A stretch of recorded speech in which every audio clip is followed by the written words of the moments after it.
Yehey! Dumating na ang aming order. So, ito. Hulaan nyo. Bag. Oh, may bag. Bag ito para sa aso. Backpack. Ganun. So, ito. May pampatigas dito para naman may ano sila. May tuntungan sila dito. Tapos, dito, may mga butas-butas sila sa gilid. Tapos dito, butas din sa gilid. Tapos, ito. May mga butas-butas para hindi suffocated ang inyong mga doggy. So, dito may lagayan nito, oh. Para if ever na may, di ba may lagayan ng, ng mga Jisoo Life, ay tawag yung mga electric fan, yung ganun, para hindi sobrang mainitan, yan. May pang, din yan, kabit-kabitan. So, let's try. Try natin si baby dito. So, let's go, baby. Oh, baby, sakay ka na dito. Sakay na. Anong size mga nito?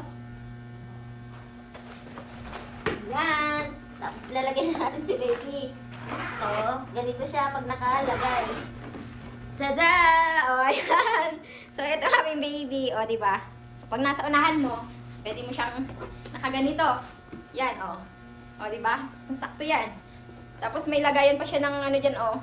Tubig. Kung gusto niya may tubigan siya, lagayan siya. Kaya, tapos dito may butas. Tapos, may mga butas yan. Yan. Yan. Pleto. Tapos, yan. O, diba? Tapos, pag ilalagay na naman natin sa likod, ganito. Pack natin. Let's go! O, ayan, o. Anong feeling? O, diba? O, mararamdaman nyo naman nandiyan si baby sa likod nyo kasi yung bigat niya andyan, o, diba? O, safe si baby nyo dyan. So, pag, lalo na pag yung magmamotor kayo, ganyan. O, kaya, yung maglalakad kayo ng sobrang haba, yung, diba, pag may bitbit kayo ng ganyan, sobrang bigat. So, eto, dito na, o, parang, o, diba? Andyan na yan. Check out nyo na. Ganda eh. F na F naman ang baby namin eh. Oh, di ba? Kaya nung hinaantay nyo, check out nyo na rin. May mga ibang sizes nito, no? Tapos may iba't ibang color din. So, andyan. Naalis kami. So, excited ang aking prinsesa. So, ayan. Dito lang naman din kami sa labas. So, ayan. Isasama na natin siya. So, excited ka, baby? Baby? Excited, no? Kala nyo, iiwan siya.